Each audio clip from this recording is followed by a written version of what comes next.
কেনাবেচা হচ্ছে নদীর জমি, রীতিমতো দিনের আলোতেই চলছে পাকা ভবন নির্মাণ কাজ। চুয়াডাঙ্গার নবগঙ্গা নদী ঘিরে এসব অপকর্ম ঘটাচ্ছেন স্থানীয়রা। প্রশাসন বলছে নদীর জমি ভোগ দখলের সুযোগ নেই, বিষয়টি খতিয়ে দেখা হবে। ওয়ালটন ফ্রিজ কিনে অনেকের মতো আপনিও হয়ে যেতে পারেন মিলেনিয়াল।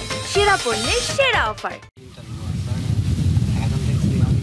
গতিধারা ও নাব্যতা ফেরাতে 2019 সালে চুয়াডাঙ্গায় শুরু হয় নবগঙ্গা নদীর খনন কাজ। নদীটি পুরো খনন না করেই 2022 সালে শেষ হয় খনন প্রক্রিয়া। কিন্তু নদীর বুকে ঠাঁই দাঁড়িয়ে থাকে সরকারি অবকাঠামো যুব উন্নয়ন ভবন। সেই সরকারি ভবন ঘিরেই গড়ে উঠছে আরও বেসরকারি ও ব্যক্তি মালিকানাধীন অবকাঠামো। অভিযোগ, নদীর জমি অপদখল করে ভবন নির্মাণ করছে জাগরণী চক্র ফাউন্ডেশন নামে একটি বেসরকারি সংস্থা। খালটা অর্ধেক কাটা হয়েছে, এর পরে বোধে আবার এই যে পিলার দিয়ে চলছে, ঠিক আছে, এই পিলারটা তো এটা তো হওয়া উচিত না। ঘুমিতে উঠে এসে দেখছে এখানে সব কাজ শুরু। কিভাবে করছে কি হচ্ছে আমরা সঠিক জানি না। কোন এক সংস্থা নতুন করে হচ্ছে ভবন তুলছে নবগঙ্গা খালের ভিতরে। এটা তারা আবার বলছে কি যে এই খালের জমি নাকি তাদেরই। দাবি করা হয়েছে নদীর জমি কিনেই তৈরি হচ্ছে ভবন। এতে হতবাক স্থানীয়রা। বলছেন এভাবেই প্রভাবশালীদের দখলে বিলীনের পথে একসময়ের খরস্রোতা নবগঙ্গা। দখল করে নিয়েছে, তাই বলেছে খালের ভিতর তো দখল করতে পারবে না।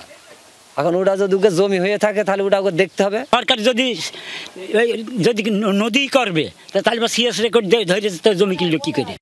যদিও নদীর জমি ক্রয়সূত্রে মালিক দাবি করে কিছু কাগজপত্র দেখালেন, সেই সাথে খাজনার রসিদও দেখানো হয় যমুনা নিউজকে।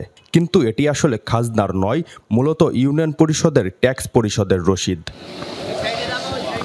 এসব ব্যাপারে ক্যামেরার সামনে বেশি কিছু বলতেও চান না ওই সংস্থাটির কর্মকর্তারা।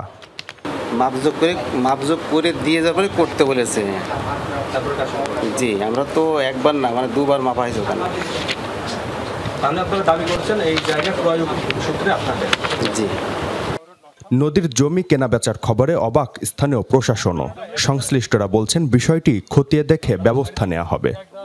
যদি কোনো অভিযোগ আসে যে জমির স্থানে অবৈধভাবে কোনো স্থাপনা নির্মাণে, সেক্ষেত্রে আমরা কাগজপত্র যাচাই করব এবং সে অনুযায়ী আইনগত ব্যবস্থা নেব। নদীর জমি এটি ভোগ দখল কিংবা বেআইনিভাবে অপদখলের কোনো সুযোগ নেই। বেচাকেনা তো নয়। উপজেলা নির্বাহী অফিসারকে আমরা নির্দেশনা দিয়েছি, সেখানে সরজমিন পরিদর্শন করে আইনানুগভাবে তাদের সেই পদক্ষেপগুলো গ্রহণ করার জন্য। 14 কিলোমিটারের এই নদীটি খননে ব্যয় হয়েছিল 5 কোটি 16 লাখ টাকা। জিসান আহমেদ, যমুনা নিউজ, চুয়াডাঙ্গা।